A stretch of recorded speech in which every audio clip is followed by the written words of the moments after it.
Assalamualaikum, balik lagi di channel saya. Pada kesempatan kali ini saya mau kupas tuntas, mau bahas masalah pada master rem motor ya. Nih bisa dilihat di depan saya sudah ada beberapa master rem ya. Salah satunya ini adalah master rem yang bagian depan ya. Dan ini master rem yang bagian belakang ya. Nih, jadi perbedaannya itu master rem depan itu biasanya sedikit panjang ya. Untuk bentukannya. Kalau yang belakang ini sedikit pendek ya, nih bisa dilihat. Terus di sini saya juga mau ngasih tahu nama-nama komponennya, juga fungsinya dan penyebab atau masalah pada pengereman ya. Jadi salah satunya itu remnya blong atau remnya tidak pakem, terus remnya bocor atau minyak remnya bocor ya, atau rembes gitu kan.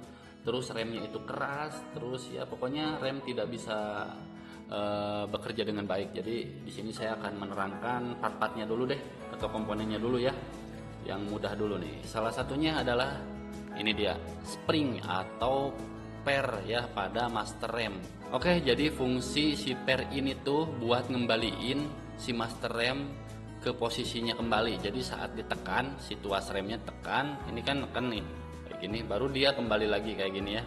Jadi cuma buat ngebalikin aja sih kalau untuk si per master rem ya, atau si springnya. Oke.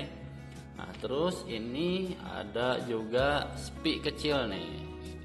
Nah spi kecil ini nanti adanya di sini sebagai pengunci ya di rumah master remnya. Jadi pengunci nanti harusnya ada itunya, ada ringnya. Nah ini kayak gini posisinya ya nanti kalau di rumah master rem ya. Nah terus selain per, komponennya tentu saja ini ada selang, terus ada reservoirnya atau penampungan minyak rem. Terus ini ya tadi itu adalah rumah masternya kayak gini ya. Ini yang racingan ya. Terus ini ada handle-nya tentu saja. Nah terus apalagi nih? Nah ini atau yang panjang ini sama aja ya. Jadi ini juga memiliki beberapa bagian ya teman-teman. Nah ini bagian-bagiannya ada yang paling depan sini ya. Ini paling depan itu namanya push rod ya. Kenapa dinamakan push rod? Karena memang ini kerjanya ditonjok kayak gitu ya, nih pakai handle ya. Jadi ditekan dan ditekan gitu kan untuk cara kerjanya. Nah ini ada push rodnya. Terus di sini bagian master remnya sebenarnya di sini nih. Nah master rem itu ruang lingkupnya di sini. Ada dua seal, ini yang satu sudah saya copot ya. Ini seal yang depan, ini yang belakang. Dan nanti saya mau jelaskan juga fungsi-fungsinya ya. Jadi ini master remnya itu disebutnya master cylinder ya, karena di sini ada dua seal. Nah kayak gini nih. Nah ini kan ada dua seal nih. Ini disebutnya area sini tuh master cylinder ya. Oke. Nah terus, di sini kan pasti ada seal-sealnya nih. Ini ada beberapa seal, ini sudah saya lepas-lepas juga nih sealnya.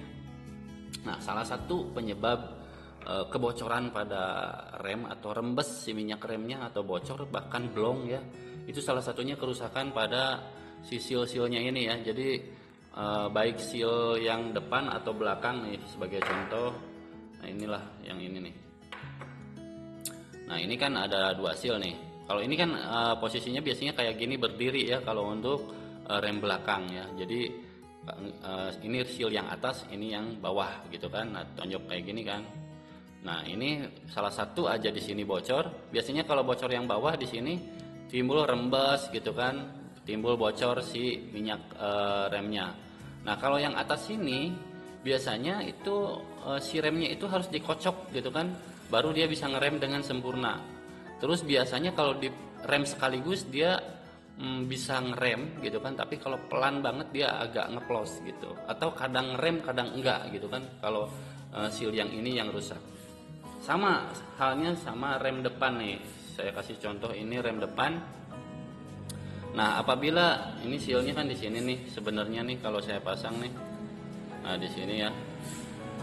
Nah ini kalau seal ini yang depan ini misalkan udah getas, udah sobek, udah rusak, itu pasti bisa menyebabkan yang namanya bocor ya atau rembes. Nah apabila seal yang depan, nah seal yang ini saya nyebutnya ini seal yang depan ya. Nah kalau yang ini yang getas atau bocor, pokoknya yang udah aus lah, nggak presisi lagi. Nah nanti yang timbul itu biasanya ya, itu si remnya itu bukan keras. Kalau direm sekaligus nih, misalkan kayak gini, saya ilustrasikan aja deh ya. Nah ini kayak gini lah taruh. Nah ini kalau direm sekaligus, tap gitu kan, nah dia bisa ngerem. Tapi kalau kita rem pelan-pelan, pelan kayak gini, itu bisa mentok gitu kan, bisa loss atau bisa blong gitu. Nah artinya si seal yang bagian depan ini biasanya ya, seal yang bagian depan ini rusak ya, atau ya udah aus gitu. Kalau dua-duanya rusak ya, tentu saja selain bocor ya blong ya remnya, karena si minyak remnya jadi nggak menekan dengan sempurna gitu. Dan untuk apalagi nih, saya mau menjelaskan lagi. Oh iya, nih saya coba lepas ini ya. Nah ini untuk rumah untuk rumah masternya juga, ini kalau udah aus banget nih si lubang ini ya, itu juga meskipun kita ganti pakai yang baru ya, si masternya itu tetap ada rembesan gitu kan. Jadi ini pun ya biasanya awet sih, cuma kalau kitanya sering kotor, di dalam kotor terus kegesek-gesek terus kan jadi aus juga kan lama-lama gitu kan. Nah ini juga kalau rumah masternya udah jelek ya, itu juga bisa menyebabkan rembes ya. Terus teman-teman perlu ketahui nih, ini kan beda warna nih. Kalau yang racingan ada kuningan nih, bisa dilihat. Ini campur kuningan kali ya, warnanya kan lain ya. Terus kalau ini kan lebih silver ya, nih bisa dilihat. Terus kalau yang ini udah lapuk, udah rusak. Nah ini contoh aja ya. Ini ada beberapa ya. Jadi diharapkan teman-teman kalau ganti master rem itu original ya. Terus kalaupun kita beli yang aftermarket itu harus yang agak mahalan ya, nggak boleh yang terlalu murah-murah, karena tingkat presisinya juga beda-beda ya. Terutama ya, nih seal-sealnya ini. Nah seal-sealnya ini nih, seal-sealnya ini kalau yang murahan itu wah, kena cairan minyak rem gampang getas banget, bahkan kena bensin aja itu udah langsung meral. Ini salah satu contoh seal yang rusak nih. Nih sealnya udah kecubit-cubit begini ya, udah rusak nih, udah getas. Jadi ini sudah tidak layak pakai ya, dan udah melar juga.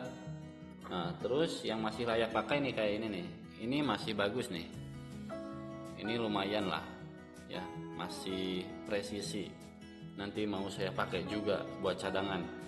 Terus yang perlu teman-teman ketahui ya, saat memasang seal ini boleh nggak sih bongkar pasang? Boleh, nggak masalah. Saya sering banget bongkar pasang seal gitu kan, bahkan hanya ngambil ininya, karena kadang-kadang ini kan udah korosi kayak gini nih korosi kayak gini kan udah jelek ya, nggak mau saya pakai lagi. Akhirnya saya ngambil yang ini anti karat nih, ada anti karatnya. Jadi teman-teman kalau beli bagus banget nih yang kuningan kayak gini ya. Sebentar saya buka dulu sealnya, hati-hati ya sealnya saat bukanya nggak boleh kecubit atau sobek. Nah ini saya buka nih, nah kayak gini ya. Kalau dibuka itu ini bagian push rod, dan ini master silindernya sebelah sini ya. Jadi secara keseluruhan ya master rem gitu. Oke, dan bisa dilihat untuk penempatan seal itu seperti sama tapi beda ya, si seal itu nih bisa dilihat. Ini seal yang ujung ini yang bagian depannya itu lebih kecil kan, ini as di sini, as dalamnya kan lebih kecil ya batangnya. Kalau ini lebih besar ya. Sama halnya dengan si ini nih. Si sealnya juga sama. Seal depan sama belakang itu beda sebentar. Nah bisa dilihat, dibandingkan ini seal yang belakang itu lebih gede bolongnya nih, bolongnya lebih gede ya. Kalau seal yang depan itu lebih kecil bolongnya nih, seginilah ya yang depan. Kalau yang belakang ini lebih besar, jadi nggak bisa ditukar-tukar ya. Nah ini misalkan kita mau tukeran nih, yang ini kan seal yang bagian belakang, kita taruh di depan nih misalkan ya.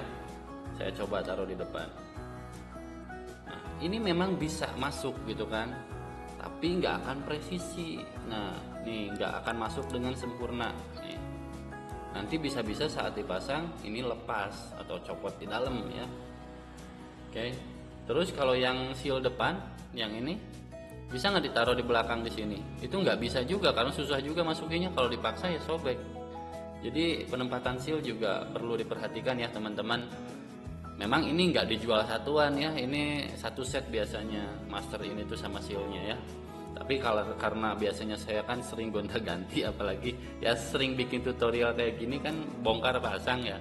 Jadi saya kadang-kadang pilihin sealnya yang masih bagus, yang mana ya baru saya aplikasikan ke motor ya. Jadi rem blong itu selain ada angin palsu atau piston kalipernya rusak, itu salah satunya master rem, karena master rem ini rawan rusak ya. Karena ada umur pakainya gitu kan. Paling lama ya tergantung pemakaian dan perawatan juga sih ya. Dan tergantung kualitas si minyak remnya juga sih. Kalau minyak remnya udah jelek ya bisa mempengaruhi juga. Tapi yang penting teman-teman itu harus beli yang original sih untuk master rem. Dan ini adalah penampungan minyak remnya, reservoirnya. Ini juga ini kalau yang racing modelnya ya kayak gini ya, kalau yang racingan. Jadi ini juga penting karena ada yang tabung kayak gini, macam-macam tabungnya, variasi kayak gini ya. Jadi ini juga harus dipastikan dikontrol untuk minyak remnya, nggak boleh kehabisan atau kotor. Kalau udah kotor ya dikuras, diganti ya, karena itu mempengaruhi kinerja rem juga. Oke, terus sedikit saya ulas lagi. Ini rem itu ya. Nah, saya ilustrasikan aja kayak gini. Jadi kendalanya kalau masalah di seal itu selain bocor minyak remnya, itu biasanya pengereman keras, agak keras. Kalau keras itu bisa macam-macam, bisa pernya memang terlalu keras atau bahkan terlalu lembek. Nah, ketika misalkan kita tekan ke dalam gini, tekan si remnya, ditekan ke dalam, tapi dia nggak mau balik lagi, dia lambat banget gitu kembalinya, itu harus diginiin pakai tangan gitu kan. Nah, itu biasanya si per-pernya ini udah mulai lemah gitu kan. Jadi si pernya juga ya saya rasa jangan lemah. Kalau terlalu keras masih mending, tapi jangan juga terlalu keras ya. Ya harus pernya harus nyaman aja kembalinya gitu kan. Nah, ini juga harus diperhatikan ya. Karena ini banyak macamnya nih pernya nih. Kalau ini bisa dilihat ini lebih tebal kan. Nah, kalau ini lebih lembut atau apa ya namanya? Lebih kendor apa namanya? Nih, lebih lembek gitu. Nih, yang kanan ini lebih keras si pernya tuh. Ini yang racingan. Ini yang bawaannya ini lebih lembek ya. Jadi si per ini juga mempengaruhi ya. Jadi seberapa empuk si pengereman gitu kan. Oke, terus apa lagi ya yang mau saya bahas? Ya mungkin itu saja sih di kesempatan kali ini ya teman-teman. Terima kasih yang udah nontonin, yang udah nyimak. Jangan lupa like and subscribe. Assalamualaikum.